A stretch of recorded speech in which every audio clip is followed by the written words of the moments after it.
খুব অবাক হচ্ছেন না? আসলে উপরেরটা দেখে না কখনো ভেতরেরটা অনুমান করা যায় না। এই গাছের সাথে মানুষের জীবনের অনেক মিল।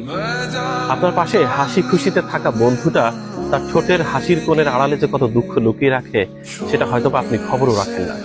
ভেতরে ভেতরে কখন যে সে শেষ হয়ে গেছে আমি আপনি তা জানি না।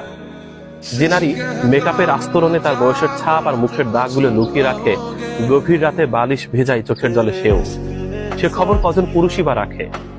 মানুষের জীবন কিন্তু ঠিক এরকম। আমরা প্রতিদিন অভিনয়ের ছলে কেউ জিজ্ঞেস করলে বলি আলহামদুলিল্লাহ ভালো আছি, কিন্তু আমাদের ভেতরের দুঃখগুলো আমরা সবসময় লুকিয়ে রাখি।